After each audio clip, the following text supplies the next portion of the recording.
And then when we close it down, go automatically. When we're done, I'll wrap it, I'll close it out, because I have to convert it. Okay.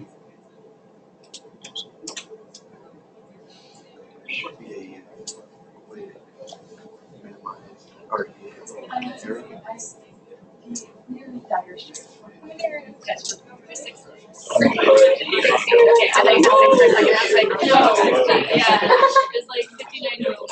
Okay, guys, we have technology on our side. So we can go ahead and start. Can you pick up the note cards? So for those of you that have the note cards, we'll go around and pick them up. Let us kind of reintroduce ourselves. I'm Pramila Patel, Associate Director for Global Health Education. Director. I don't know if you guys are going to forget in like the short period of time that we've been with you. Part of what we wanted to do today is start with some introductions, because we're going to be together for a very long time. And we want to be able to get to know you. We want you guys to get to know each other. We want the tables to be as interprofessional as possible. So we're going to go around and kind of do some introductions. Then we'll kind of go through some of the ground rules, which, as most of you are already familiar with any small groups, you've probably already been doing this. So we're just going to give you some ground rules. And if there are any others that you think are applicable, we can add those as well. Today's session is on international development. And this can be somewhat of a loaded term. You know, when we talk about global health is not an isolated phenomenon. It has a very long history. So today we're really going to engage with the history of global health that really started with colonial medicine, international health, and has kind of morphed into what it is today, alongside this idea of development. So we're going to do some icebreakers. Hopefully it won't be super painful. What I'd like for you guys to do within your groups is just designate a reporter who's going to introduce everybody. And you want to get to know everybody's name, program, school, and something that is interesting, embarrassing, amazing, horrible, whatever, something remarkable about each individual.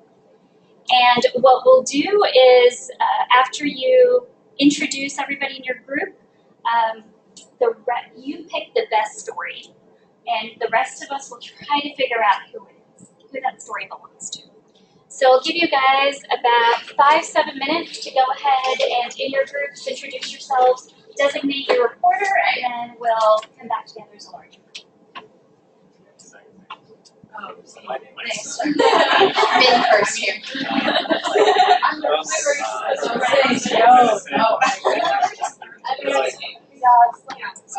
Yeah, school medicine.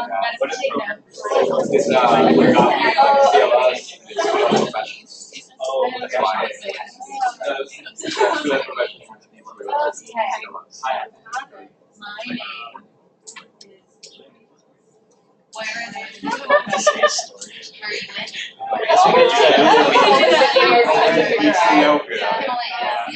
We can come back to you.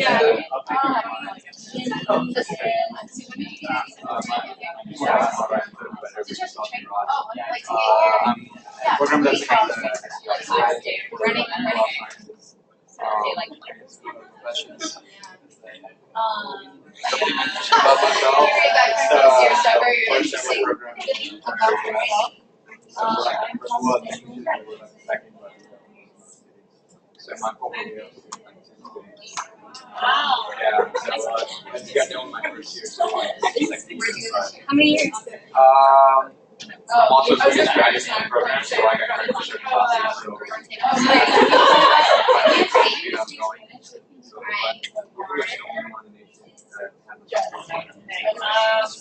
Our primary goal really is to diagnose. So it's like professional work. That's our goal. There you go.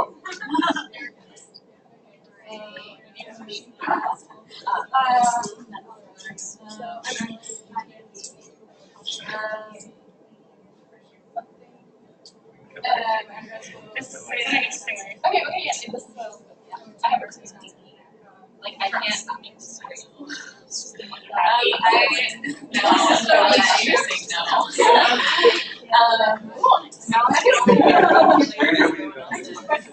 know, like, But it's fine. It's okay. I never now I know, like,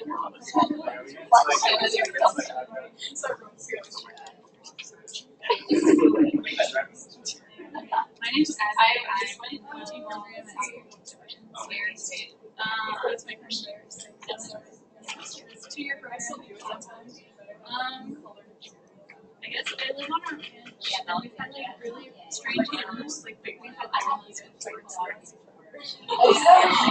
My boss here, like I'm literally like within 2 minutes south of the open quarters. And that's like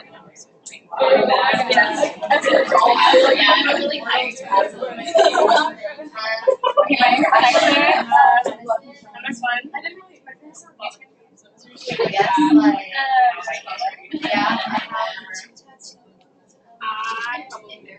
Like art,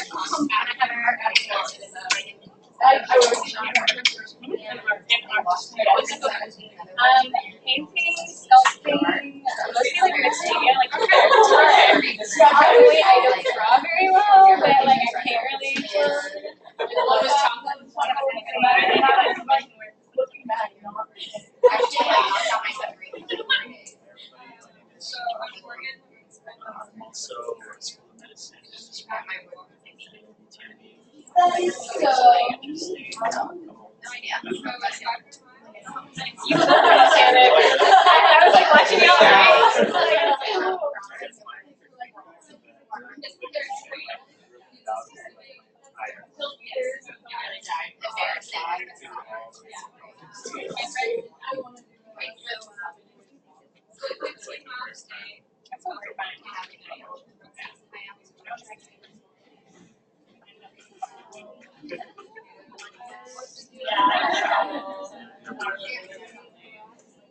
Are you also from Texas? Yeah, like so. But then I I got a bachelor's and I worked on this a lot because I got a master's. So it's like you're a UTMB. I work with people that I go to school with, so it's kind of while I work and then I take 8 hours. They're just gonna think you're really great. It's like we all know Dallas is right. So if you just keep going up 35, like before you hit Oh, I'm a PA student. I may make that drive to go to Turner Falls and back. It's just really outrageous. Oh yeah, like who has to wait. Because I really went to airplanes fly at Dallas Airport, like small, tiny. No, there's no commercial flights. I think like all flights go to we're done. I just smile. Oh, we are done. Why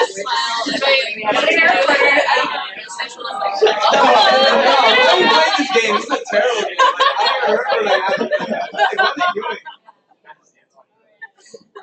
Not really good at this. Okay, yours. 3 more minutes and then we'll come together. That's the 3 more minutes. You have to pick a thing already. Tell everybody your names. You can do it. I'm gonna have to like go with the story. Sorry, like, I don't have a choice. I don't work really well under pressure. Yes. Like, Never had your hands. I never got your hand. You still like one of them. Yeah, which one? I don't have anyone.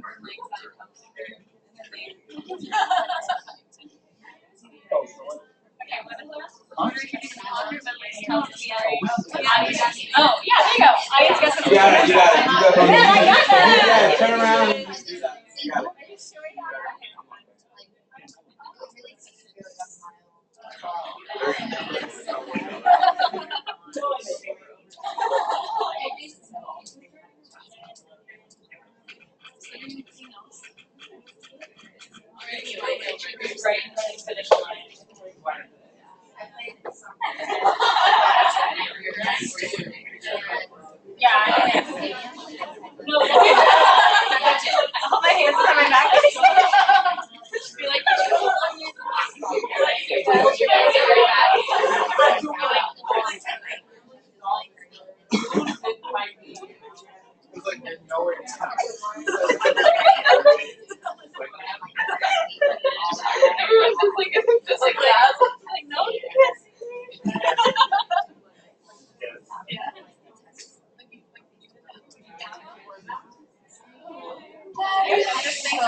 them all the time that they've been ER and how that they were like, never come out of it, like no one has fixing the problem. I just listened to I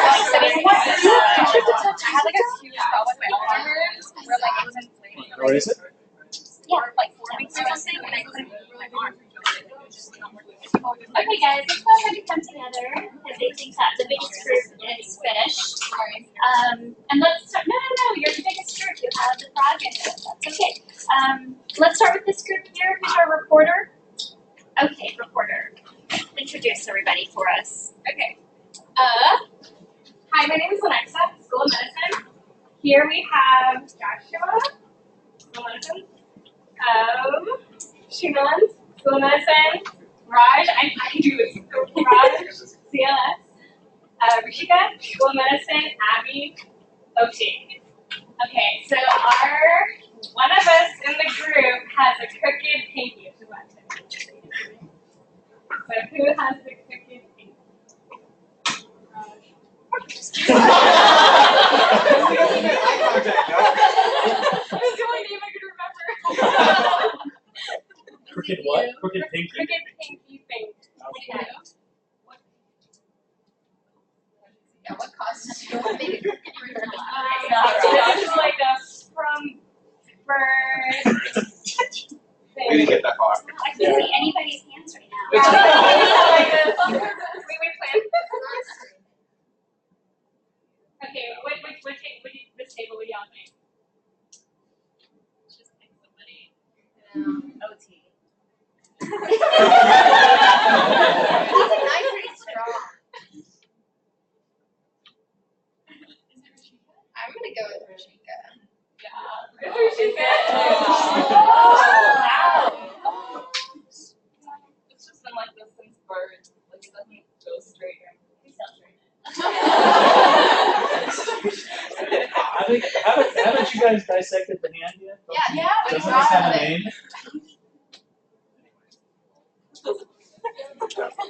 We'll just call it crooked pinky. We could actually name it after you. Okay, great. Okay, This is so cool. And in school of medicine, we have Nisha is in school of medicine. We have Lauren, who's in CLS, and Larissa, who's in school of medicine, and Alexandra, who's in school of medicine. I'm school of medicine. Oh, PA, sorry. And then I'm in school of medicine, and our interesting person jumped out of a moving train. Was that for fun? Was it for recreation or was it escaping villains? Was it recreational jumping out of the train or was it to escape villains? I believe that it was recreational. But I'm just letting y'all know we have a bunch of people on this table, so good guess. I'm guessing they were homeless.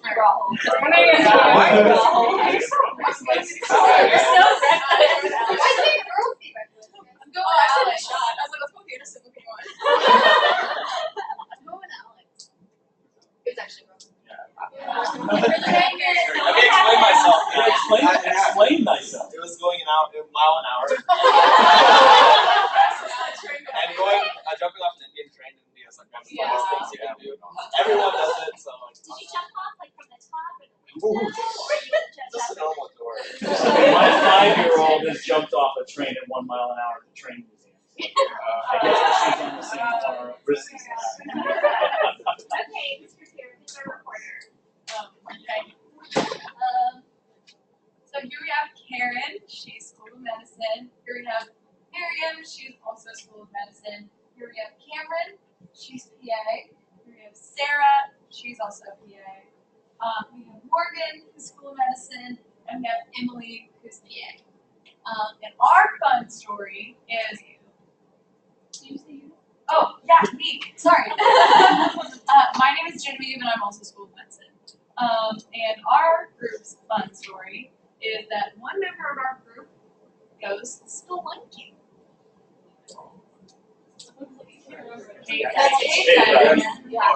Yeah. When you put on the hat with the light on it, there are picks and shovels and ropes. Hard question. What do you guys think? Who is it? Yeah. Do you do it together with the person? No, I didn't actually. Okay, I'm guessing Jump. No, fine. I wish, man. You guys done? Okay. Cameron. Cameron is very good. Whoa. All right. Multiple people at the table. It was a question. I didn't actually. She didn't mean to get her question. I just happened to. Awesome. So we're gonna do one more terrible thing, which is prune the groups, because we have meetings. Is that cool? So we need 2 folks from here, 2 folks from here, and 1 folks from here. I know, who's getting voted out? Thank you guys. And you guys have been displaced like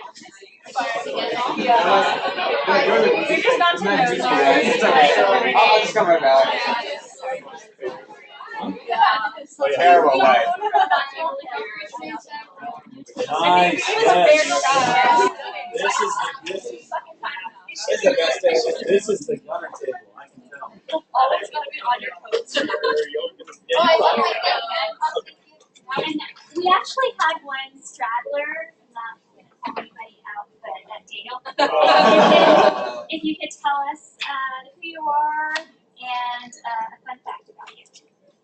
I'm Daniel White. I'm in school medicine. I'm bad at checking my email and calendar and all that stuff. Fun fact. Okay. So I wanted to just go into a couple of ground rules very quickly. I'll stand over here so everybody can see me. I'm hoping that these aren't going to be the first time you've seen anything like this. We're going to be talking about some pretty interesting topics that some people have a lot of personal experience with and may be very passionate about, and we want you to participate. You get out of this what you put into it.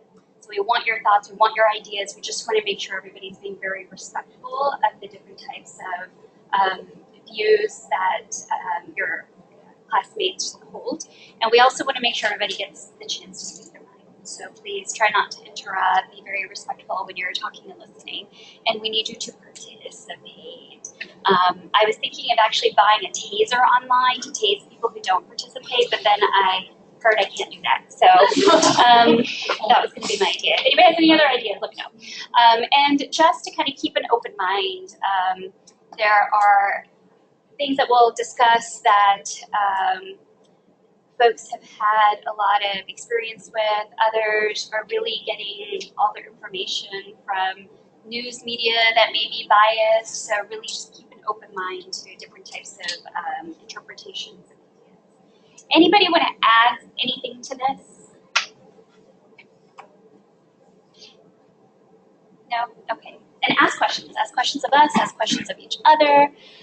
So this is baby Fernando. He's going to be a recurring character for the entire year of GHICC. Fernando is a new baby boy that was born in Chilton, Texaco, fictional place, but it is in South America. He's born to 2 very happy parents, very excited to begin a new life with their son. His parents look forward and ponder how their son's future will look and how they can make it as bright.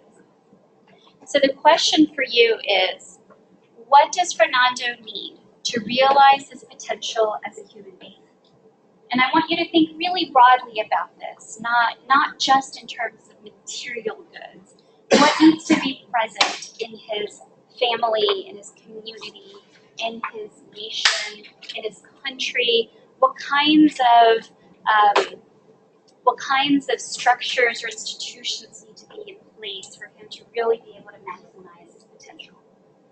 So work together in a group, make a list, as many as you can, and we're going to basically ask you each to present your top 3. And we're giving 3 minutes to work in your groups. Okay? Go for it. No pressure. Any time. Like basically, bring opportunities for social.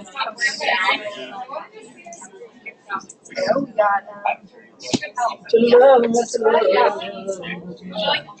You guys right on. You want some extra note cards?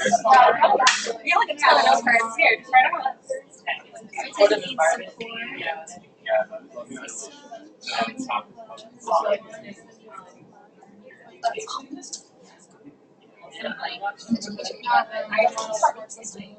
Yeah, no, it's like he's kind of the same.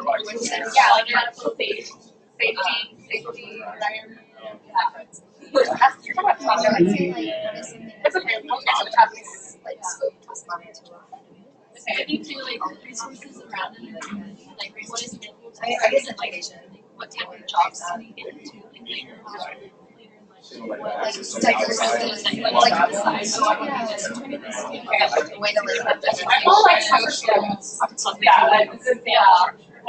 and like economics opportunities. Do we have something? I do like resources wise, like Needs to be exposed to like world things that you're not present. That's all. But Exposed, it's like me interacting with different people with different backgrounds. But like that kind of like exposure, you know, I don't know call it like exposure, I guess. What like materials are around personal development, so like either education, Yeah, 1 minute left.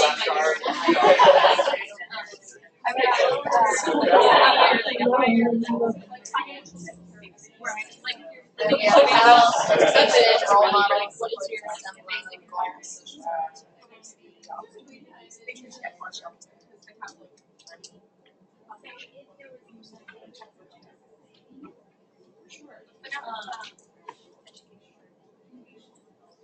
30 seconds.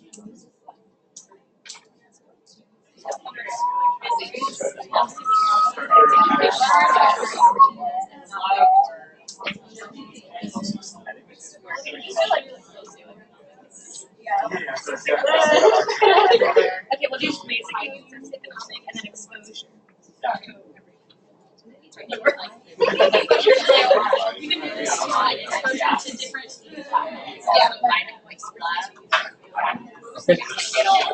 I don't know why that doesn't look clear to me right now. All right, guys. So let's come back together. And who did you start with? Who did you pick on last time, Pete? I started with the first group, so we can last group. This is I can't really say first, second, third. You know, you're all equal in our eyes. Let's go anatomic situation here. Is it kind of left, patient's left, patient's right? Let's say it is the right upper quadrant. So there. Remember, patient's right. It depends on which way the patient is All right, let's start with you guys. So give us your top three. What does this little kiddo need? A stable, stimulating home environment. A solid education system. Okay. And general physical stability. Like support, like not having to worry about getting food, water. You know, The Maslow's, the hierarchy of needs, right? Food, water, shelter. Is that what you're thinking? Okay. Basic needs. Fine. Maslow's. No, I did something. Right? So when you said education, you said a system of education. Yes. So what if there's a great system of education, but he can't access it? Oh, Right? So it needs to be available, right? It needs to be accessible. Okay. System of education. Okay. Good. Well, we'll drill into that a little bit more, and probably others are going to help us tease it through. Let's move this way.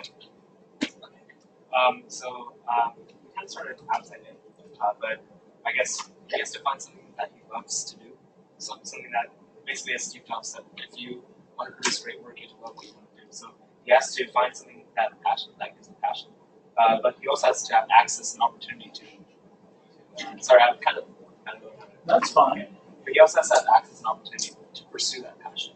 So that's one of the things. Or to be that way. And then another one, he needs guidance to kind of get to that stage from a mentor or self-family structure. And then he needs the basic needs and tools to get there, such as education, healthcare, and sense of community. Okay. That's deep. Sense of personal fulfillment. Why is that necessary? Because I Can't you just go to work? So if you want to reach your potential as a human being, I think the biggest truth, I think, in my opinion, is that to kind of live your life and to see looking back that you did the right thing is to kind of help others. And I think that's why we're all in this field.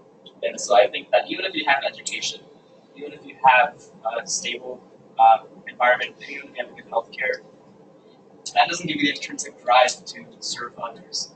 And even if you're serving others, you have to be loving what you do to do it well.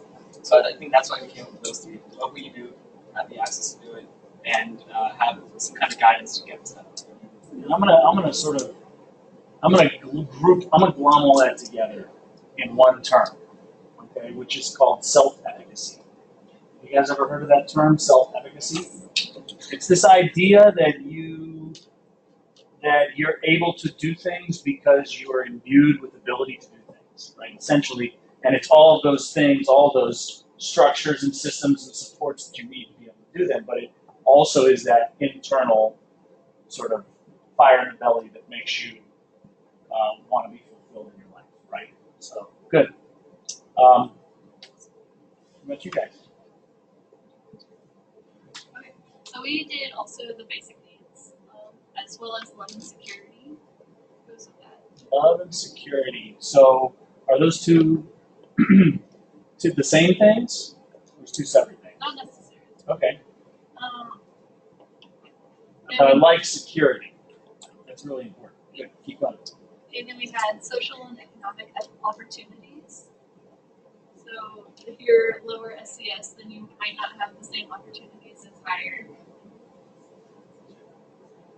So when you say social and economic opportunities, what do you mean? Like what needs to be there to have those opportunities? I feel like if you're more exposed to different things, you might understand, like, okay, we have more options. Like, here in the United States, we're like, okay, we can be a doctor, let's be a doctor. Like, or you can be a construction worker, let's be a construction worker. So it kind of goes back to what fulfills you. And so if you find, like, oh, a combination of all of these things fulfills me, but you're not going to know what's out there for you if you don't have that type of knowledge. So I think you need an economy. I think what you're getting at is that you need those opportunities. They exist within economy, right? And economy is what creates the opportunities. And what environment you're exposed to. Okay. You guys are going to have a hard job. Yeah. But don't worry. There's so much more. There's many things that haven't been mentioned. We basically said all of those. And then to add to them, we said love. You need love, gotta spread love. I know it's like up there 10 times in 20 different ways. We need diversity to like kind of just open your eyes, give you a broad scope of what's out there to do maybe, because you can never know what you can do. And then sadly, like you need money, normally economy, money to switch to this.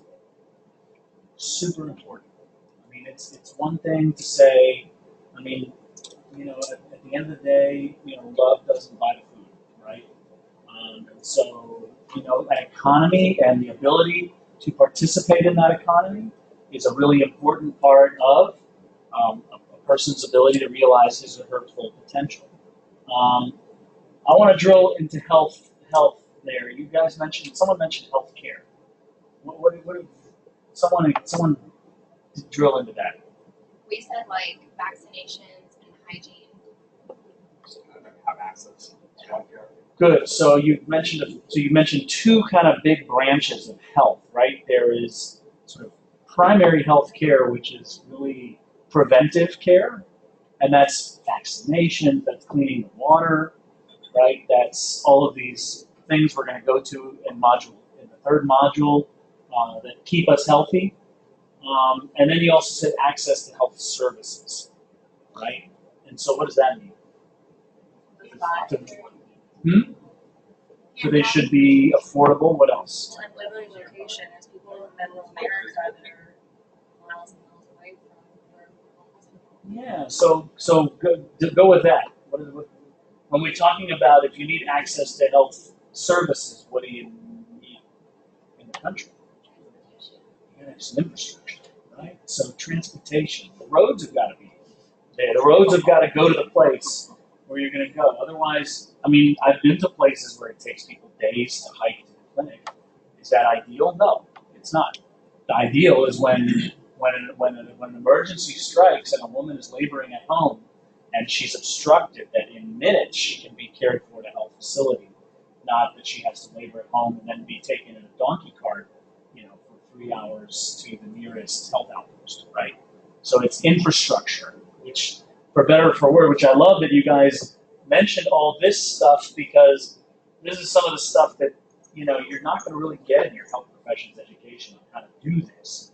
You're going to get the downstream stuff. You're going to get, when they come to me, how do I put the stethoscope in the right place? How do I manipulate the bone in the right way, right? You're not going to get, how do I fix the economy? Okay? Security. What do you mean by security? Someone mentioned security. You guys mentioned security. What levels? Like safety and environment, you can't be in areas of war, like you see like the Syrian refugees, and you see what's happening in Turkey and Conflict zones. You can't You can't develop in a conflict zone, right? So you'll see all these international aid organizations that are trying to do work in a conflict zone, and the truth is that until the conflict is resolved, development really is on the back burner, and it's the immediate response to the crisis. When you think of safety, what kind of apparatus in a country do you need to ensure safety? Whose duty is it to keep you safe? Military, government. Okay, so we have a system in place, right? We have the military, we have the police, we have. How do we determine who to lock up and who not to lock up? We have laws. We have government.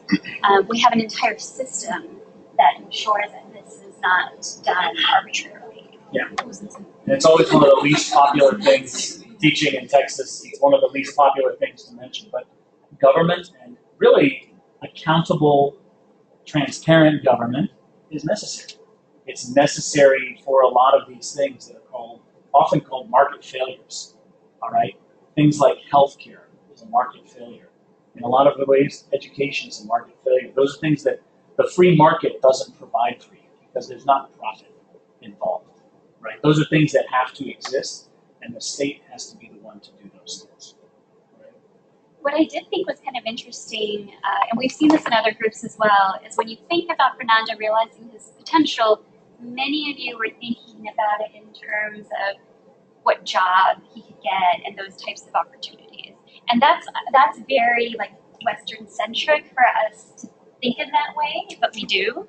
In other places, it's how do I best engage with my community? What role can I have within my community? How can I be a leader where I'm at? So I thought that was something that was interesting just in general, that we've noticed throughout the years, that we tend to be a little bit more self-determination centric, whereas other cultures may not. They may have a slightly different list.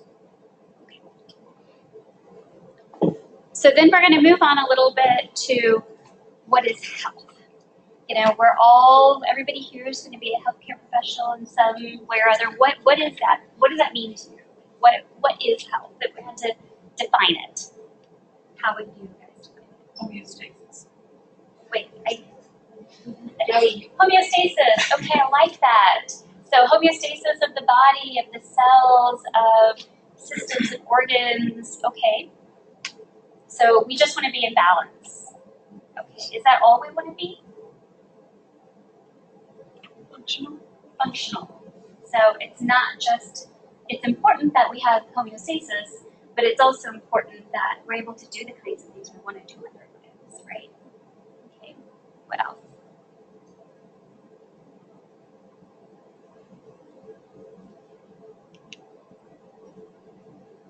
what other types of health are there? Right. So physical, mental. I heard psychological, emotional. We would also call that like social well-being as well. So this is basically the WHO definition of health, which is very, very all-encompassing. But I think this is something that we would all aspire to have health encompass. So it's a state of complete physical, mental, and social well-being. So it's not just the absence of disease. It's more than that. It's feeling connected to your community. It's having a sense of purpose. It's having homeostasis in your mental health as well.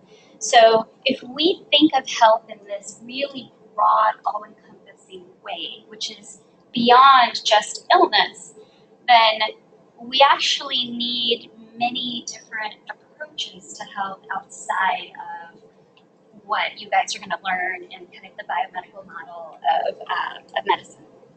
So I want to say one thing. One thing that I like about that's interesting about this definition is the word complete. What do you guys think about that? Is anybody here healthy by this definition? No? I know there's some like exams coming up in the next few weeks. So mental health might not be great. Maybe after that exam, you're going to feel mentally better, but you're going to go destroy your liver somewhere. So physical well-being. So the point of this is that this is an aspirational definition, right? This is something we want to achieve, right? That we want to create systems in order to develop the ability to achieve. But is it realistic that anybody is going to be fully healthy? I don't know. It's like the limit as it approaches zero. And so that's going to be kind of a recurring concept in this session, which is that health definition is aspirational, and so is the idea of development, which we're going to get into later. So when we think about global health, there are lots of different ways that folks have approached the idea of global health. So you can look at it as an individual in front of me. For those of you that have done any kind of global health work in the past, it's likely to be the patient in front of me. And we look at it from that individual lens. What do we need to do in order to impact the health of this individual? We also look at it from a population level, right? Because there's so many forces at play that impact the health of the individual in front of you, not just in global health settings, but here in Galveston as well. There's also the multidisciplinary approach, which kind of looks at not just the individual, but the population, the social, the cultural, everything. What we do in this course is really take a political economy approach, which is looking at some of these other things and putting it in the context in which those illnesses might arise, but then also looking at things like power and inequity and inequality and how that impacts the health of populations here and around the world as well. So when we think about what is development, Dr. Dasho was saying that it's also aspirational. When you think about development, what do you guys think of? You guys ever heard anybody say, hey, this is a developing country? A developed country. So what does that mean?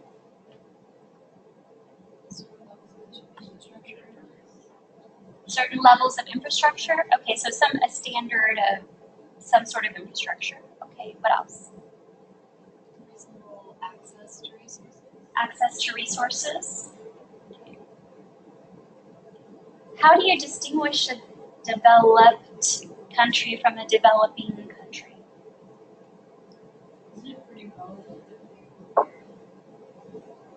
So have any of you guys been to a country where there are big, beautiful mansions in one part of town and then slums in other parts of town? Yes.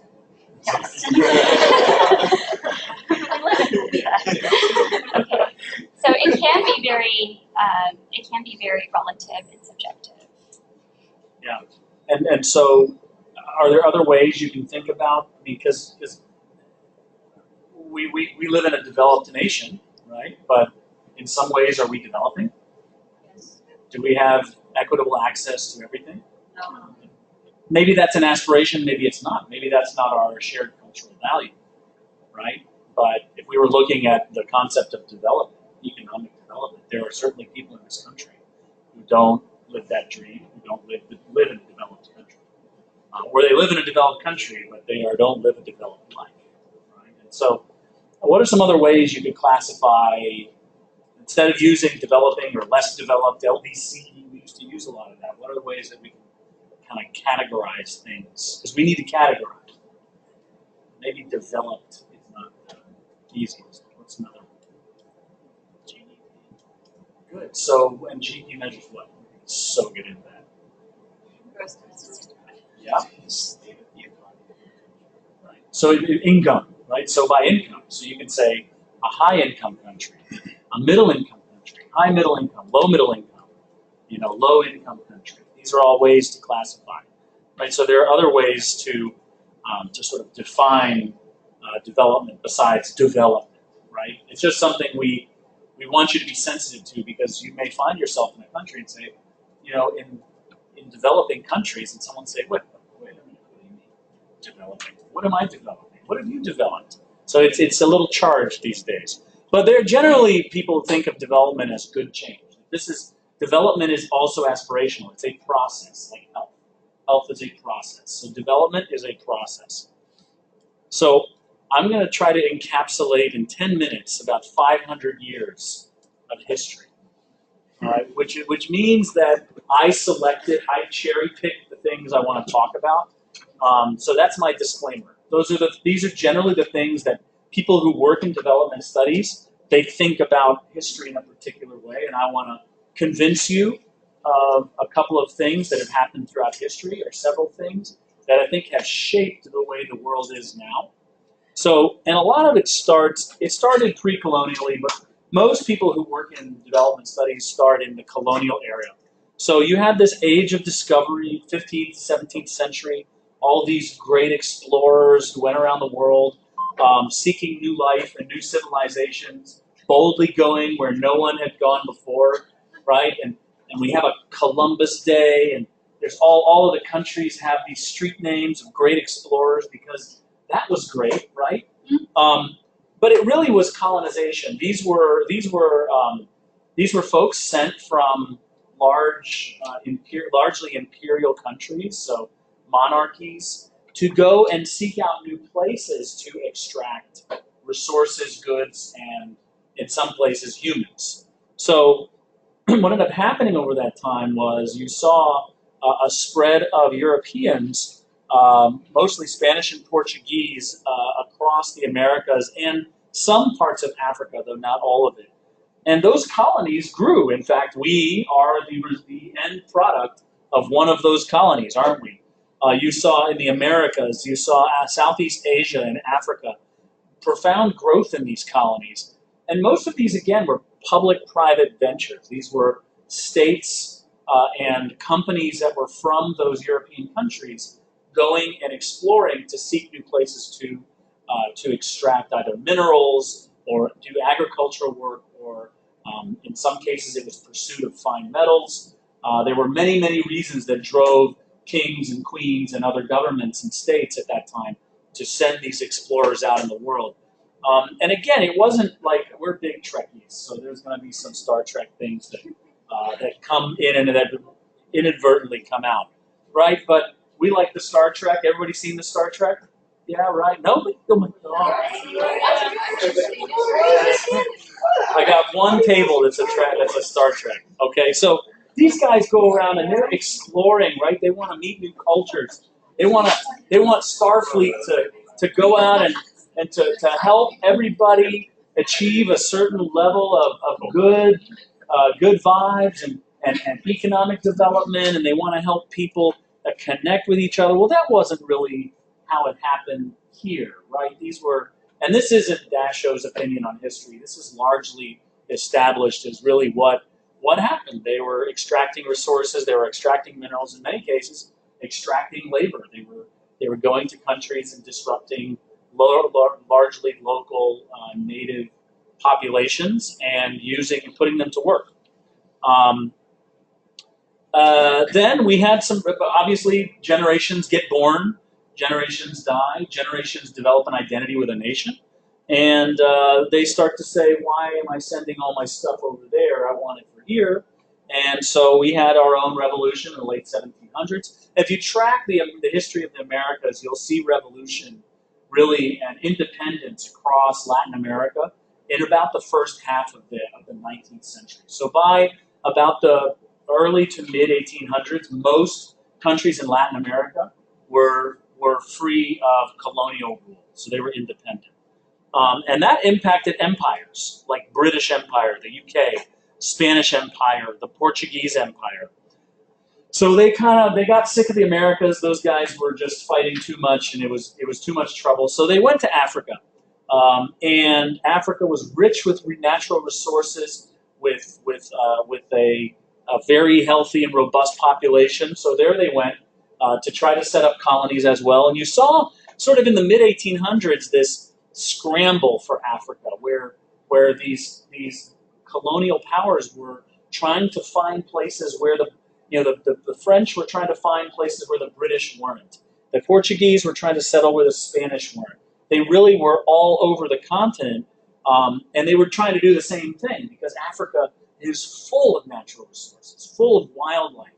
And they said, we can do so much extraction here, we can build so much thing, we could really civilize these people. These were the words, these were the ideas that came from Europe. These are uncivilized people, we can civilize them, we can bring them things like education and religion. And again, not Dasho's opinion, this is generally accepted as what everybody thinks. Anybody know who this guy is? It's not Hitler. I know he's got a little funny mustache. Huh? No? No, this is Cecil Rhodes. Anybody know who? Not Cecil the Lion. All right, Cecil Rhodes. Anybody heard of the Rhodes Scholarship? Right. So Cecil Rhodesia. Right. Anybody heard of Rhodesia? Right. Rhodesia was the former Zimbabwe and Zambia. So Cecil Rhodes was basically he was a British guy who believed deeply in the colonial enterprise in Britain, and he said, it is our duty as the British to go and show these Africans what the culture is, what civilization is. Look at them out there in their huts, with their sickness, with no clothing. Let us civilize these populations. And so his dream was you see him holding this big cable. He wanted to have a cable because that's how people communicated, right? He wanted a cable and a railway that went all the way from Cape Town here in the southern tip of South Africa to Cairo up there in the northern part of Africa, right? And that would be great, right? I mean, that is in and of itself not a bad thing. Wow.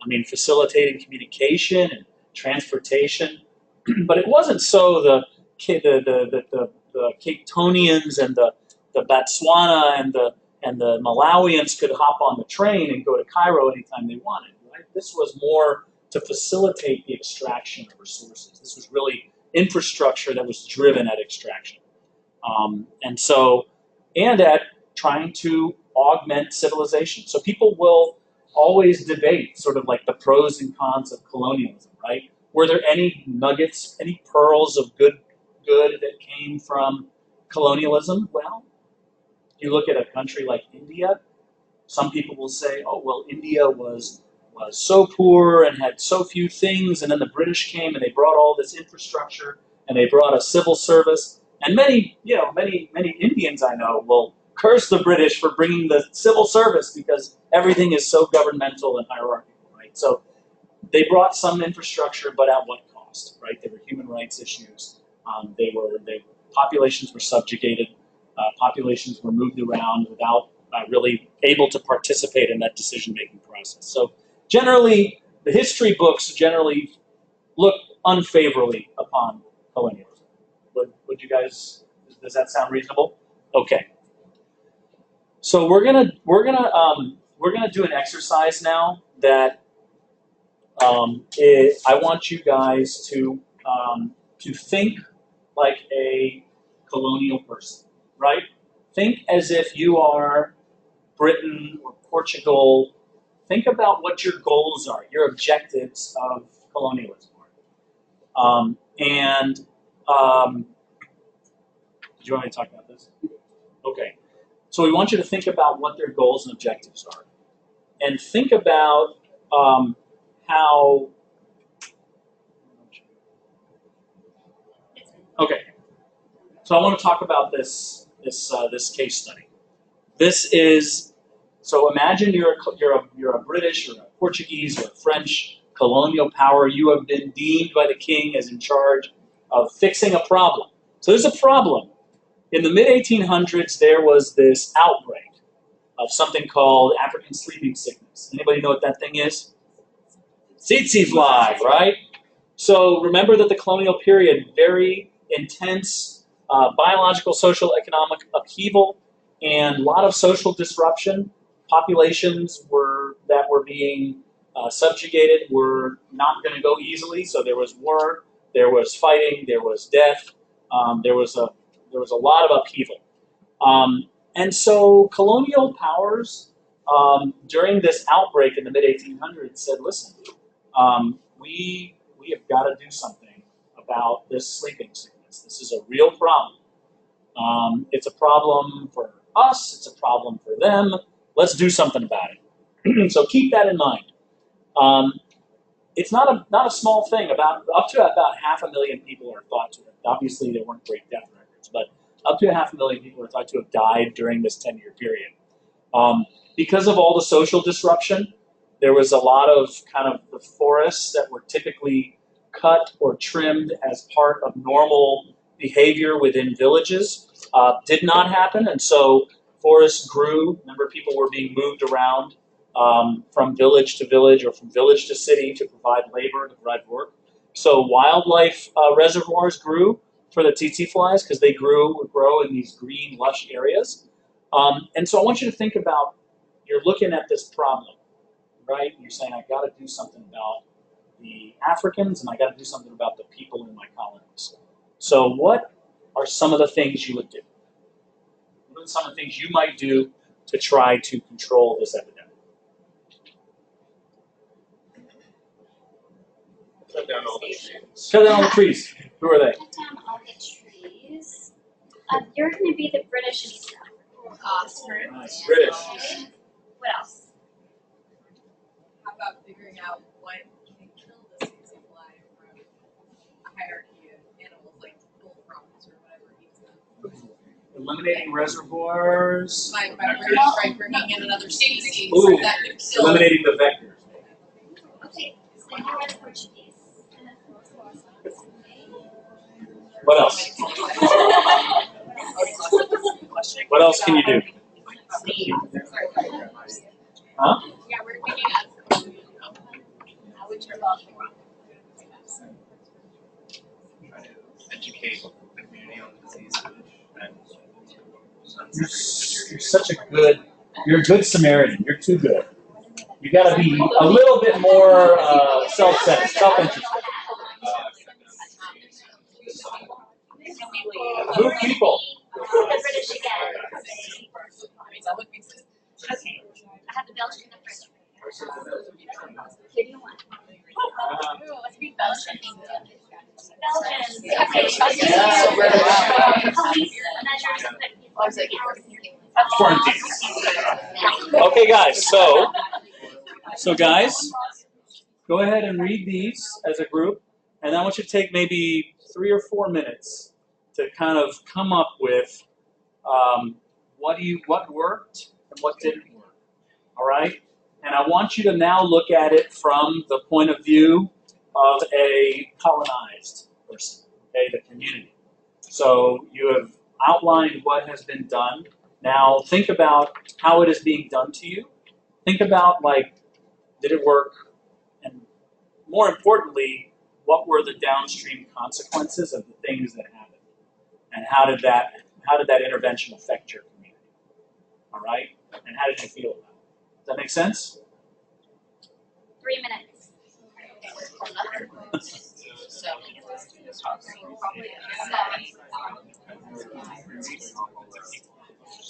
Yeah, you probably like didn't really want to change like The more of the technical like things that we are not set up storage, so it didn't work well. Big acronym. I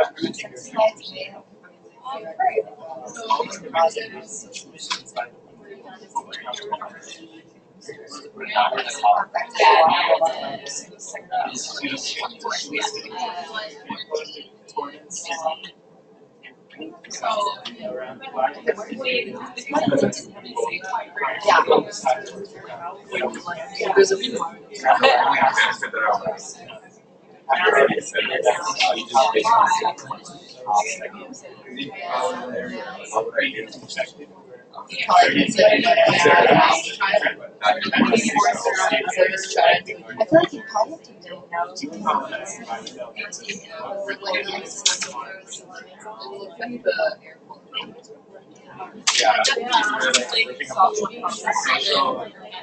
If you're doing this thing about like social media, I don't think it's a good idea. so it might be just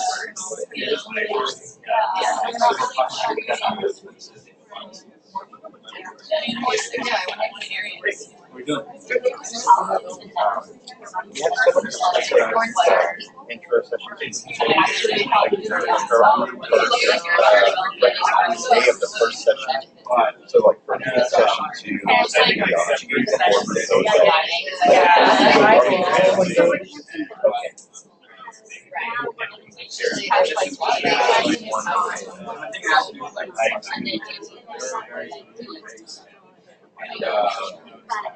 usually hear somebody got sick.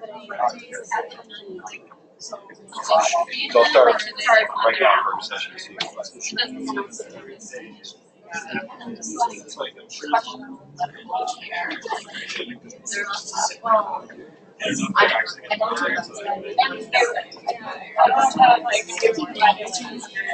Treatments, they were just like,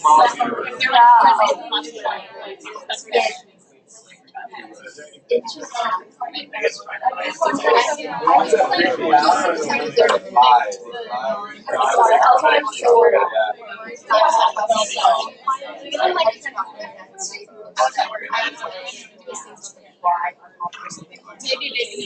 Okay. Okay, so let's start with British 1. So you guys tell us what the British did, tell us whether it worked, and tell us kind of like what were the downsides, what would be the downsides for your community? Well, the Brits tried burning down the bush that the fly came from and spraying insecticides everywhere. Didn't really work. I think a bunch of soil erosion happened because there's no more plants to hold down the soil. So the whole ecosystem has collapsed. There's insecticides everywhere that are going into different animals that are higher up in the food chains. And so whenever we eat gazelle, we get poisoned. And there's still flies because these are like really non-specific insecticides. And we didn't know where all of them lived. We weren't good enough at it, so now there's still flies and more of us are dying. So all very positive things, and didn't quite work, right? These were methods of control, and bush burning there are cycles in the African bush where it does need a burn every once in a while, right? But these were strategic, and in many cases, I mean, what kind of relationship do many sort of, let's say, traditional populations have with land and with especially with nature? In many cases, it's quite close, right? This is a land that you know how to take care of. So what happens when you burn it? The population doesn't have anywhere to go to do the things they know how to do, right? So they got to do it elsewhere. And when you move one village or one group of people to another group of people's land, what happens? Sometimes conflict, right? So downstream, unintended, probably not intended, but unintended consequences, right? Belgians. So the Belgians, they try to separate the sick from the healthy people by using police measures. So they move the sick people into camps, and they'd be required like a medical passport to enter. But the way that they separated into the camps was just like a very rudimentary. They just like check your neck and be like, okay, I guess you're sick. So they'd move them, and then even people who were like suspected of being infected were also moved to these camps. And so it was harsh by using these. So what do you think happened if somebody resisted the police, or they really didn't want to be separated from their family? I'm sure they had no choice. Probably, I don't know if they did that or They had guards They to had- prevent people from being able to leave those camps because they were placed there. yeah.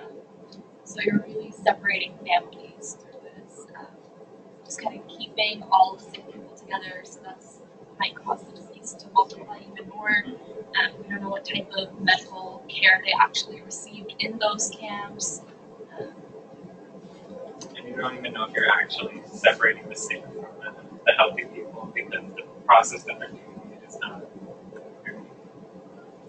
So this may have not been an evidence-based physical exam, right? This is not a maneuver that had been validated against many diagnostic tests, right? This was like, oh, you've got lumps, and you're going to go. And if you maybe have been around some of the lumps, you're probably going to go there too. Right? So, and I agree with sort of there is social disruption with quarantine. That's sort of part and parcel of the intervention. The other thing that had come up in one previous group was kind of the minders. That it was actually Catholic nuns that were minding these camps. And I had it pointed out to me by a number of people that probably at that time those nuns may have been the most qualified people around to mind a camp of 60 people, because it's not like there were a bunch of international aid workers milling about, right? The UN wasn't there in the blue helmets. This was colonial times, right? So. I used to look unfavorably on that, and maybe that's not so. And some of the methods that they use in terms of trying to quarantine the people that might be sick, the people that were sick, we actually still do in cholera outbreaks across the world. If you have diarrhea, you go to the cholera ward, and maybe you have diarrhea from cholera, maybe it's from something else. So part of the rudimentary nature of that is something we still do. Cool. British. What's that? Are quarantines effective? Yeah. When they're done right, they're very effective. I mean, if you think about, we have a BSL-4 lab with Ebola. If that gets out, they're just going to close down the causeway. Nobody's going to go in or out of Galveston. That's pretty effective. I'm not suggesting that that's going to happen. These guys are nervous enough as it is. We'll hop in our boat. It is suspicious. Put it on the island. Let's hear from British too. So you guys are British too, right? Yeah. Okay, so a strategy that the British used, they would resettle mass populations that were in the affected disease areas without kind of the input of the local people. So we were asked to discuss the benefits and harms. So the harms that we came up with, you lose when mass people have to relocate to another area. You lose infrastructure, you lose security. But also a big thing is if these people if their identities were in their community, maybe they lose their identity and they can't find themselves, what does that look like? Also potentially decreased access to resources, food, water, or sanitation. And then also like a mental state as well. Some of the benefits that we came up with though is that physically they were able to survive because they're no longer in the infected areas, but also maybe it's a way to secure the future so that like prevent the spread of the disease to other people. And then we also said maybe it's an opportunity to perhaps better organize and restart the community. But again, we really have to have good resources for that to kind of come together. So I don't know that's what would really happen. It's a tough one. And to bring that to a very relevant parallel is displaced people from natural disasters, right? So in Hurricane Katrina, literally tens of thousands of people from New Orleans came to this area. All of you probably remember that. And that was really quite devastating for them. Not that Houston isn't a great place, the Houston area, Galveston area is a great place, but this was not their home. Now we're lucky because it didn't cause too much conflict, except probably when the Saints came to town. But you know, other populations, when you move them around, they can sometimes have more conflict. Certainly see it when now you'll see this now in our conflict or in our natural disasters that the resettlement is going to happen, except for probably the populations that don't have resources. It's going to be harder to resettle them, and they're going to go places, right? Vulnerable populations are going to go places and nobody's going to work, right? And so this is one of the things that happens with any kind of displacement, whether it's from natural disaster, whether it's from outbreak, or from a colonial decision, right? So those are all things to be aware of. Portuguese, wrap it up. So Portuguese had this island, and what they did was there was a decline in their crop production, which was their economy. So they brought convicts in to clear undergrowth, drain swamps, and basically knock down a bunch of trees. And then they segregated people who were sick into special camps, and then went around killing flies. And basically, the island was free of the flies for over 50 years. So, did it work? Oh, yeah, it's like the last 8 years, so like 1950s to 1884 to 1950. It's like 3 of 15 flies. So, what do you think about it?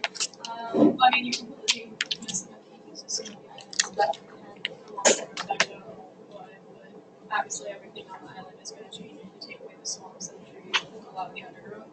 Things are going to change. And then you're doing quarantine, so that's going to have positive and negative effects of separating and segregating people. And now a significant portion of the population are convicts. Yeah, that too. And what do you think about how they were used? The convicts or The convicts. Yeah, I'm not a big fan of. I mean, they were tasked with killing the like attracting and killing the flies, so I would imagine some probably stigma too or not things like this. So, what do you think it took to be a convict? Just being Pay your taxes. Yeah. Didn't pay your taxes. The sheriff of Nottingham says you got to pay your taxes. So yeah, I mean, so you have this really complex thing where there's human rights problems, right? I mean, convicts. Who knows, right? There are hundreds, if not thousands, of people who are imprisoned, even in our developed country every year that didn't do what they were imprisoned for doing, right? So taking them and then exposing them to that kind of risk intentionally brings about some ethical and human rights issues. And then there's the sort of all of those things you mentioned, the disruption of landscape, disruption of populations. But on the other hand, it worked. Why do you think it worked? It's an island. So once you took care of it, nowhere else to go, right? So part of it likely had to do with the fact that they were on in the first place. So great job, guys. So we do this not to recapitulate colonialism, but really to hammer in the point that what we think of as global health today emerged from what used to be colonialism. And what do you think the motivations were for the colonial powers to actually intervene and help populations become more healthy? Right. So it was interfering with their ability to extract resources, interfering with their labor market. It wasn't for the altruistic reasons that you said. So when we think about what motivates you guys, you want to be the change. You want to. You want to do this? Yeah, I can't read any of that. So I mean, I have that handwriting. This is what really makes. There are so many things that make you different from a colonial power, right? But this is really, I think, what's special is that you guys want to do this stuff because you want to provide the services you've been trained for. You want to do humanitarian work. Someone said that they were drawn or called to their career by Doctors Without Borders, right? So they want to go and serve. You want to travel. You want to understand other cultures. So many people said that. You want to do medical missions. You're interested in language, health disparities, especially some folks were interested in women's health and how those differences happen in populations. Interested in doing research that improves the world health, doing teaching, education, sharing experiences with others to try to bring those experiences back home and better serve your patients. That you think that health equity is important, that everybody deserves a fair shake. And I mean, the vast majority of you want to do some kind of service to the underserved. That you're called to this, you're driven to this, and you think that part of that is creating access to health. And then many of you were also interested in understanding different healthcare systems and how different healthcare systems operate, and maybe what we can learn from other healthcare systems to apply here. So the point here is that you're not colonial people, right? You don't look like colonial people. You don't act like colonial people. But it's not really about you and what you feel. It's how you're perceived in the population. And if there's one thing you take home from here today, it's that when you go to somewhere that is not your own, to another country or even to another community here locally, you are seeing through the lenses that they have seen others like you. Okay, so I remember a few years ago when there was the Ebola outbreak in Liberia. I was listening to an NPR show, and someone called in and said, I just don't, it was Diana Rehm or something. She was interviewing someone from the CDC. And someone called and said, you know what, I don't understand why, because these countries don't seem to want our help. This is at a time where Liberia was saying we don't want the U.S. military to come and set up, treatment camps. We want to try to sort it out with the UN or whatever. He said, why are they refusing our help? We're just going to try to help. You know what? Screw them. If they don't want our help, that's really on them. We're the ones trying to do good for them. But remember the colonial legacy. Communities don't forget easily.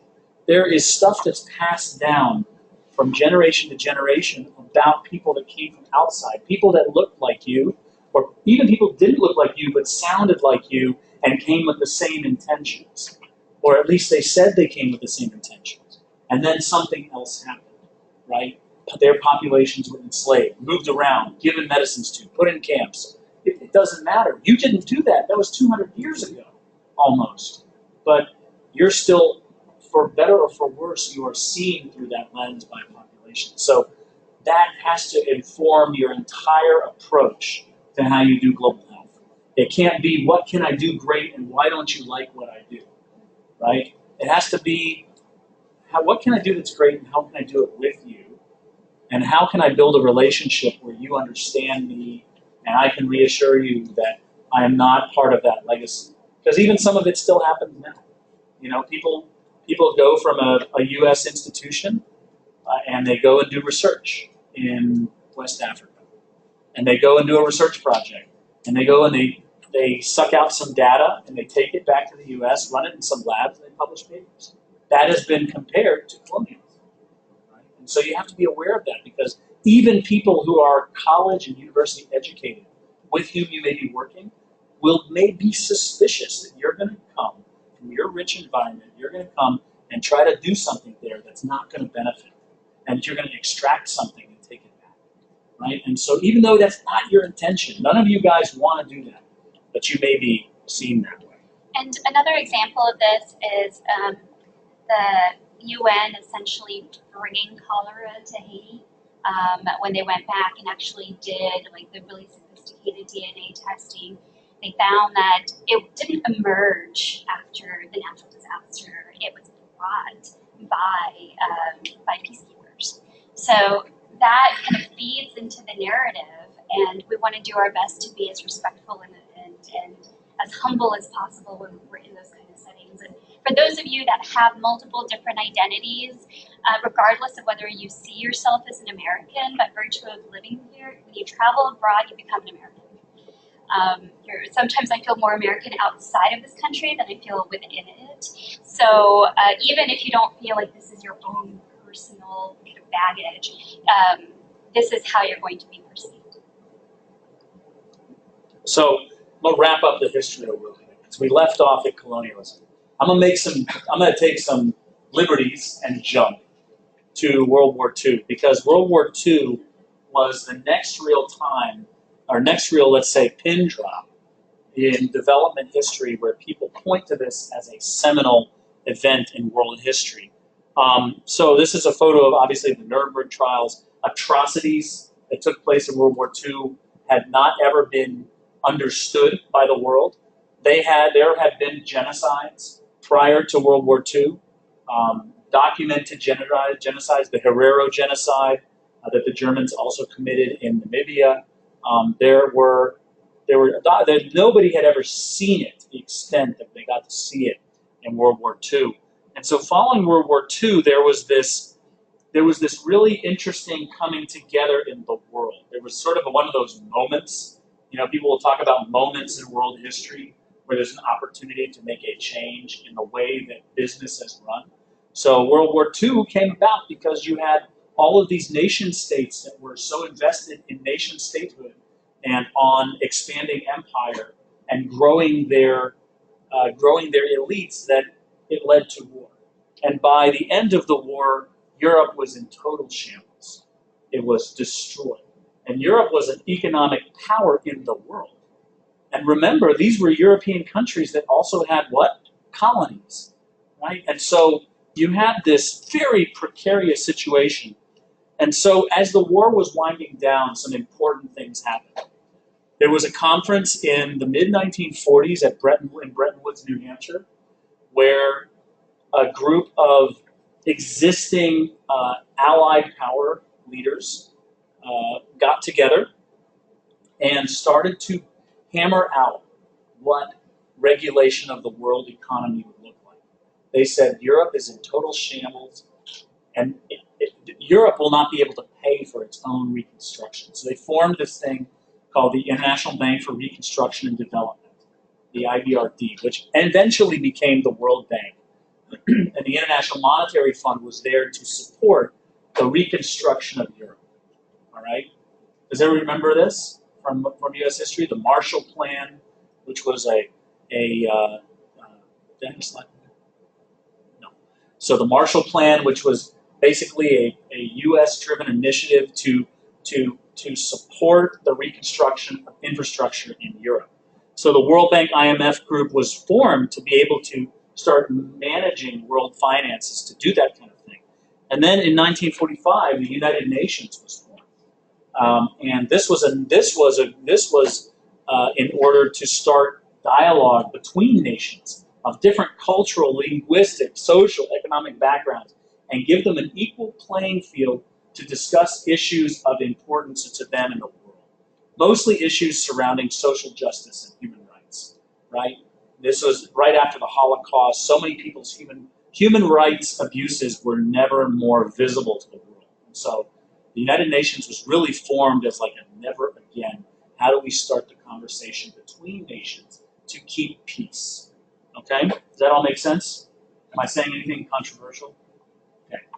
So, following on the tails of the UN, the charter of the WHO, World Health Organization, was penned. That was in 1948. That was really to start addressing health threats that were between countries, right? So not just infectious diseases, which by this time we had treatments and vaccines for, but to start understanding why diseases moved around as they did, and to create and to share ideas on policy making around health. These countries in Europe, devastated by war, could no longer support their colonies, right? So there was this very hundreds of years it took to build colonies, and literally in a matter of sometimes months to years, they were independent. They were granted independence. So there was this rapid de-escalation of colonialism, which had, if you read on it, has a number of different adverse downstream effects, which we still feel today. You look at examples like India, like several countries in West Africa, in Central Africa, where colonialism had been in place for almost a century, and then literally within months to years, it was, here's the borders. They were drawn by the white guys in the ivory towers, right? Meeting in UN boardrooms. They drew the borders between the countries. They gave them the flag. They gave them the national anthem. They gave them the soccer team. And they said, there you go. Here's your government. Here's your flag. Here's your soccer team. Everybody is now this country. So they sort of duplicated nation statehood that had defined Europe and brought it and really stamped it on Africa and on Southern Asia and East Asia. So then what happened? Well, countries in Latin America, countries across the continent of Africa, Southern Southeast Asia, these things didn't all go so well. These independent nations were not so independent as it turned out. Imagine that we wean kids off of a mom's milk, right? And in many cases, the structures that had been created by colonialism were so deep and so enmeshed in these new nations that it was nearly impossible for them to form their own economic independence. And so there was still sort of these colonial ties that in many ways kept those nations from achieving their full potential. But what it did was it grew a technocratic exercise of international development. So what the UN did, what the World Bank did, people got together and they said, what can be done in Nigeria? What can be done in Benin? What can be done in Argentina to help these countries to develop? So there started to be a community of practice around understanding what would help nations to achieve their full potential. And boy, I mean, you guys listed 100 things that are needed for people to achieve their full potential. Imagine trying to do that on a global scale. It almost seems too much, and in many cases it was. There were debates between whether the Western nations knew better, and so resource-limited or poorer countries should just implement what they already knew, whether it was culturally and socially relevant or not, versus bottom-up strategies that everything should come from the community level, that every policy, every intervention needed to be coming from the community. It did grow the idea of community participation, that probably people in those countries should be a part of the dialogue and drive the direction of their country's development. Most of development aid, which we're going to go into in the second module, was really continued this Marshall Plan type intervention, where you had resource-rich nations that were putting the money in for the development aid, largely for the post-colonial resource-poor settings, and those had their. We'll go into a lot more detail on what happens with international aid, but we'll just suffice it to say that the money wasn't necessarily coming from local organizations in India or in Pakistan or in Nepal. They were coming from resource-rich countries to be targeted at specific things. Cold War politics throughout the 50s through the 80s got in the way. Leaders in many countries learned how to manipulate the Cold War politics to put the Russians against the Americans and to benefit from both sides. Elites throughout the Cold War in many countries grew their power and influence, and elites serve the elites. They don't necessarily serve the people. And then that was all complicated most recently by the global financial crisis, where the whole idea of continuing an enterprise to help nations achieve their full potential really got put on hold while we really selfishly and necessarily looked inwards and said, oh my gosh, people lost their mortgages, their houses, and the whole financial crisis drove everything down. How can we keep spending money on Africa, right? So all of this has come now to where we are.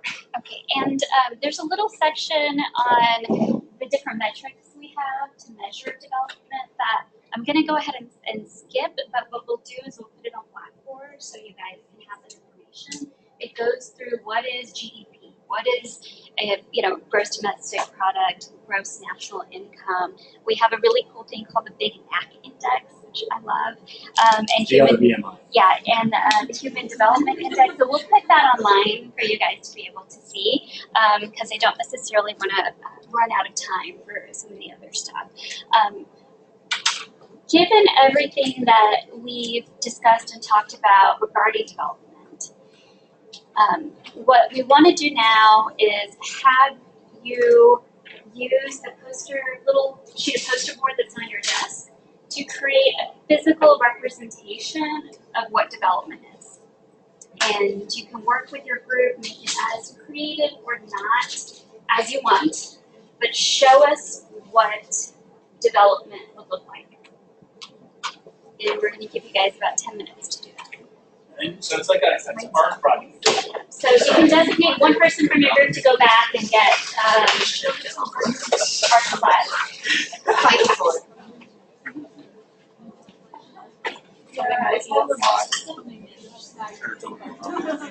Be creative. You want to make it like a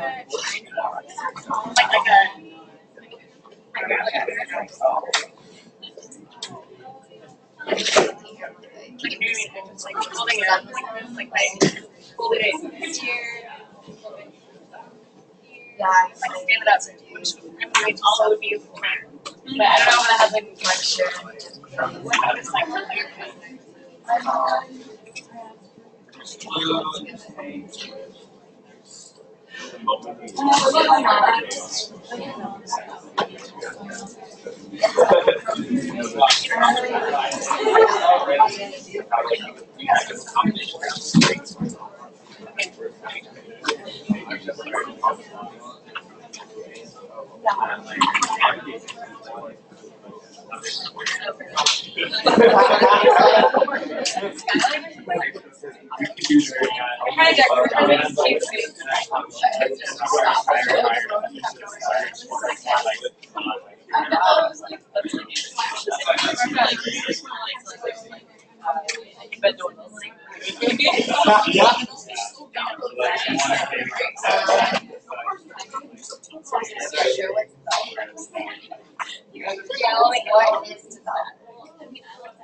So guys, you all have, does everybody have crafts? I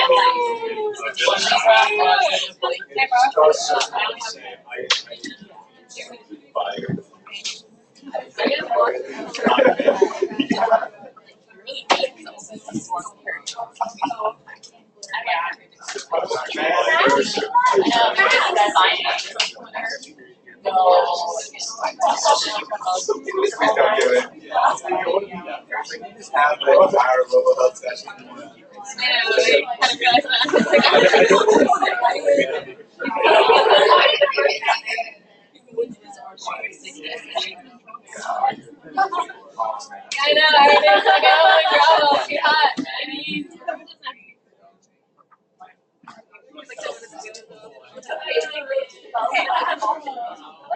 we have like here, we have like what you want to have a little bit. We have like a spiral. You want to have like a spiral. It's already happening, so you can't say it's like a spiral. Yeah. We're gonna do some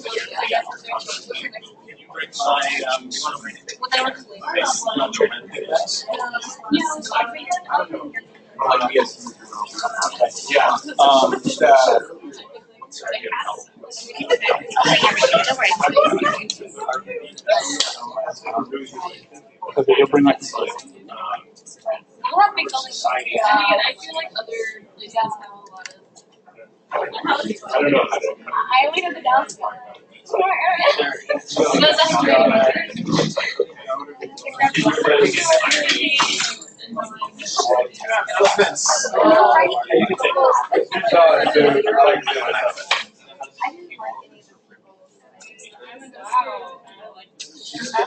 part of my group, so I thought I'd get into like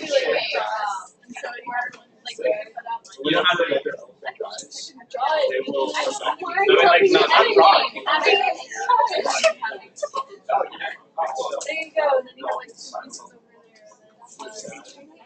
It's always beautiful too because they care for the people. For the people that they take care of. So he took us back to my They're friend. not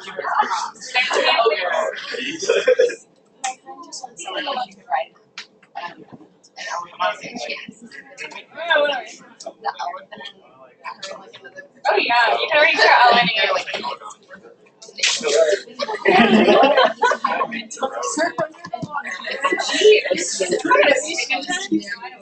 Hold on to that. Safety scores. And then sometimes like you have the grade on top, like sometimes just you have obstacles. Like the story. Whoa, and then like you just pull it up. Wow, this is so cool. Can we like you also have to like okay, so you went through it. Realize it. Did you guys also have to do like a memory game? There's a time that you really Okay, we have a situation. like That's like the real yeah. yeah. So Very like relative it's to like they represent like there's like so it's like like either anyone and like you have to draw a map of your city so and like they give you like 3 hours to do it. So just kind of like they have 3 days to watch it. That's really fun. Or it's just like, oh, this person does this, and this person Yeah, does yeah, this. it's This is just where you find it. development. And then too bad you can't go watch this all the way. I mean, we're here. That was goal to reach ideal to be right. And it's impossible. Yeah. That's So, so. hard, like, Like the idea of I was the one who wanted to do it, so I was like, no, please. I wish I was. To be honest. I was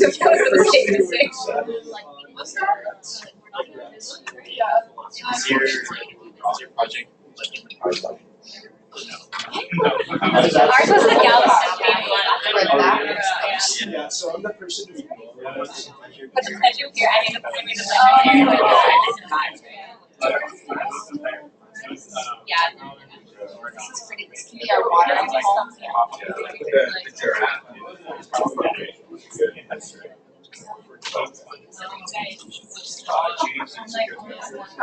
They draw the like pushing This is the next thing you had all of this like watered down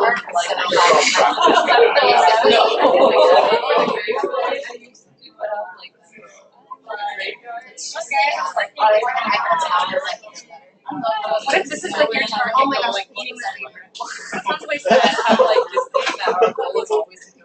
Maybe that's not too bad. Are you destroying my thing? I'm so sorry. I was. How do they recognize it? I have no idea what. Let me just write right here. Exactly. What are you doing for going up right now? No, like actually not right now. You're up for your It's like colorful, but okay, let's have that. You can put that in. It's all you. So, I was like the black highlighter, and I was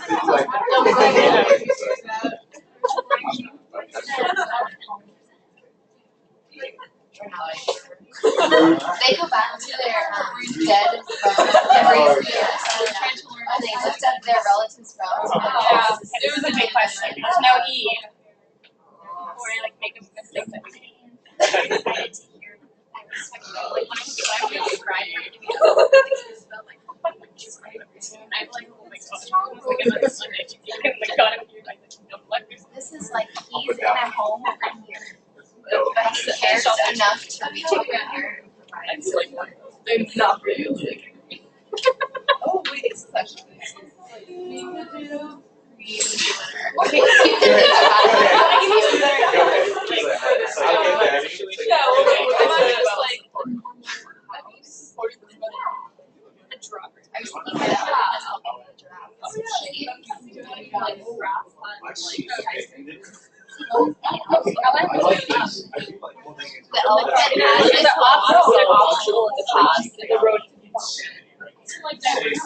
We were gonna have this as the end goal, but then we didn't want it to go. This is not me. He wants to, you know, and that's Yeah. so overarching. You know, it's You know, that's the main one. Yeah. It's like the lyrics for, I can make it towards the end,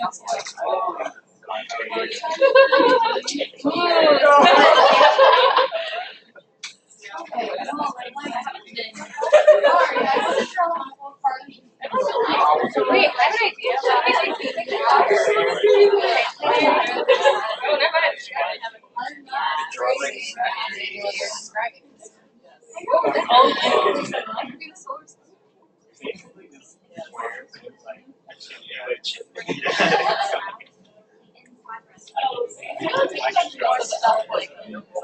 Oh yeah, no, we're gonna fill it. We're gonna fill it in.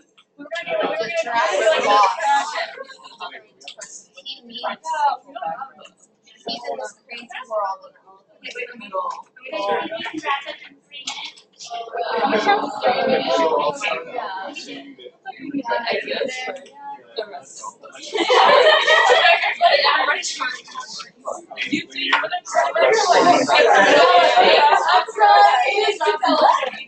You're not building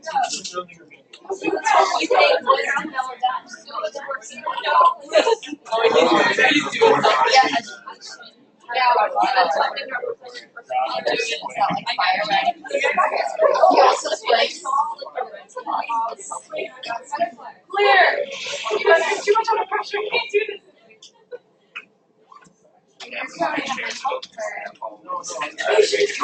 The real time. 2 more minutes. Yeah, I got this story. I don't know where to go. I should Like,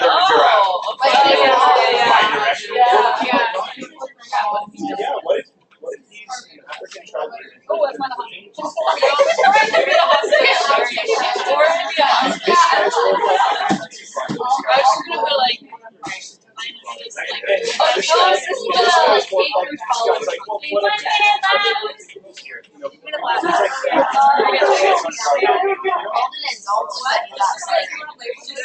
Oh no!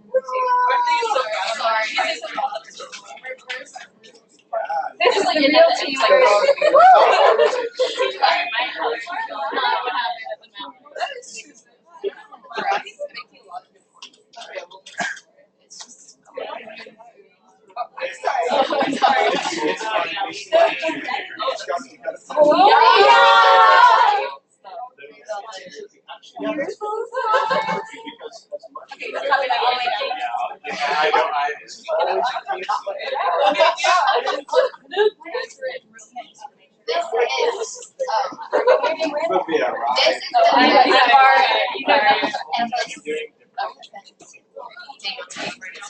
is trying to help provide shade.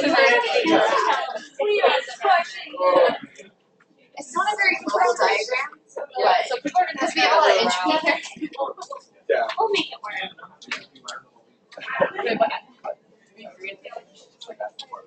Just outline it. Oh, 30 seconds.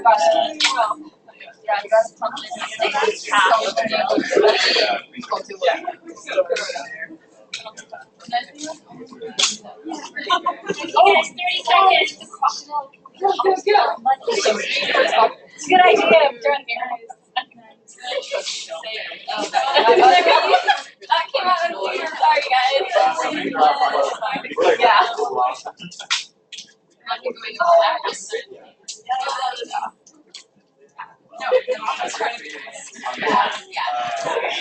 Police badge. I mean, no.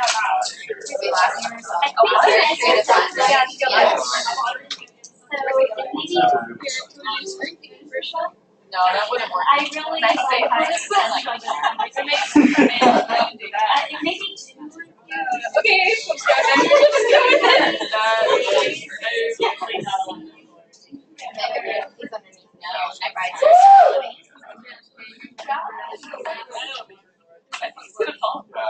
Okay, guys, if you're not ready, we're gonna have we're gonna have this group present their vision development. And they're gonna explain it. So lift it up.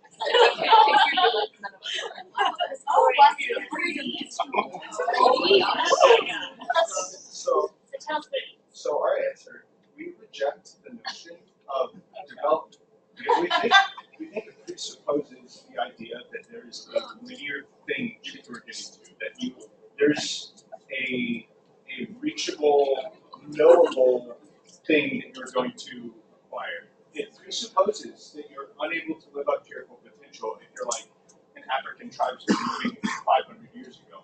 It suggests that the only way to live fully realized is under whatever the developed lens is, which most people assume that's, the good Western lens. So what we did instead, we've got an elephant right here and a giraffe right here. Two very different animals coming from very different places, different particularities. They don't know anything about how the other one lives. They don't live like the other one at all. Between them, there's a sea of chaos and disorder and unknowingness. The sea of chaos and disorder that lies between you and any other human. Even more so, you and any other human who's not in particularity. So, if you want to, you can envision yourself as the elephant or the giraffe and the people that you want to go to internationally as the other one. And then you see these two feathers going back and forth. Red and pink because those represent love in our idea, our vision of color. And so, anyways, you see that they're going both ways. They're going both ways. It's not a one-way relationship. It's not a paternalistic relationship where the elephant is telling the giraffe how it needs to live. It's one where they're willing to have a back and forth. They're willing to have a real, true relationship. And as we found out while trying to build this vision, multiple times the feathers were actually falling down, and the chaos was knocking them around. That shows just how tough it is to actually build those real relationships with people across the world who are really super different from us. And yet we still want to keep on trying because we want to create this vision. So that's our idea of what development is.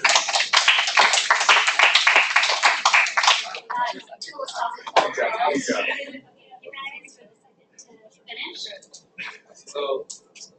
So we made a Rubik's Cube, really poorly colored Rubik's Cube. We believe that development is not a white and black thing. There are many grays in the area. For example, many developed countries have very low, they're very developed in, their infrastructure and their quality of healthcare, but their happiness index factor is really, really low.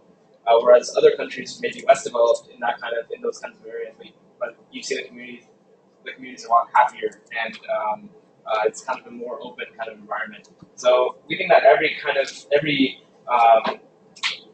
development cannot be turned to one country or to one society, but each one has its own unique set of combinations that make up its developing world. So that's why Rubik's Cube, there's so many endless combinations that development can kind of relate to. So that's why we did it. And plus, it's really fast. So.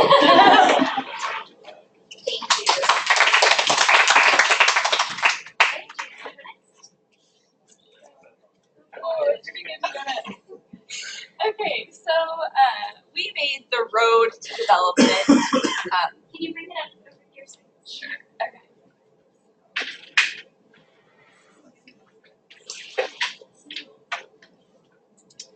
Okay, so the central key for our little poster is the road to development. You're trying to travel along the road, but you can face obstacles along the way, like the little crocodile. So you start off with not having too many resources at your disposal, but as soon as you can overcome the obstacle, one of which might be finances, and by having resources like education, like going to school here, or hospital, you can slowly advance up the road.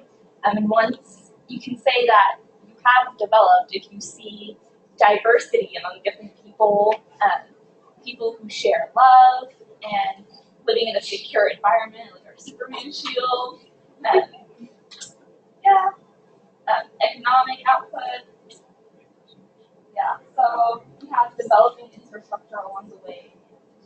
In the end, a hospital, a school, infrastructure, a factory, love, security, and diversity. Yeah, development. Yeah.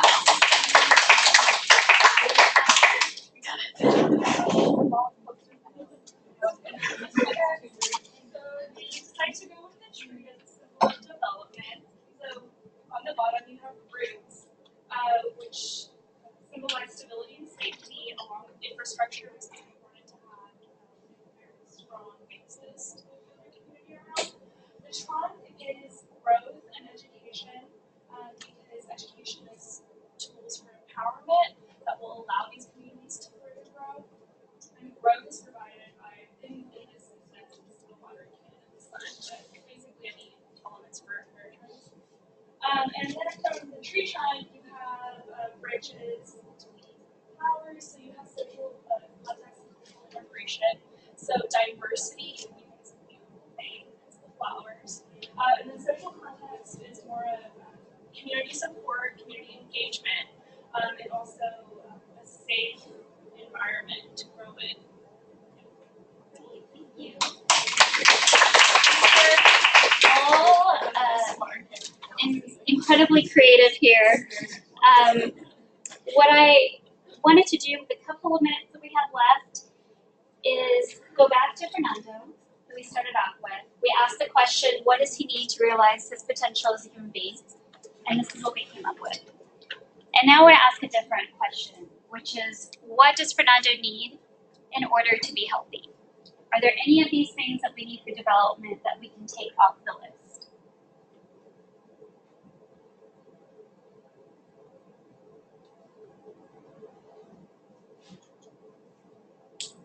So we have community, stable, stimulating home environment, love, healthcare, education, basic needs, self-efficacy, mentorship, infrastructure, money, security, safety, social economic opportunities, healthy economy, peace, diversity. Which one of these can we erase that he doesn't need in order to be healthy?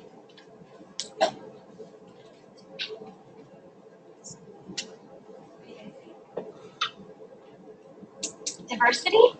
Does he need diversity in order to be healthy? I mean, are we talking about the World Health Organization's definition of healthy, or are we talking about physical health? We're talking about the definition of health that we all aspire to. So, yes. Do we need diversity for that? For all-rounded social health. Okay, for social well-being. Okay. Is there anything else we could take off this list? I feel like you can argue that everything could stay on the list for healthy as in social or healthy as in physical. So you're gonna need peace, so you're healthy like in your mind. You're not gonna be worried about everything going around. You need your healthcare. You need education, so you're more of a well-rounded person. Okay. What do you guys think? Yeah. Anybody think they can whittle this down a little bit, even just by removing one little thing?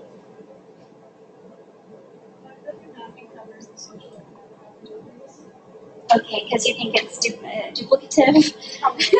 Okay. So it turns out that really global health and development are really one and the same.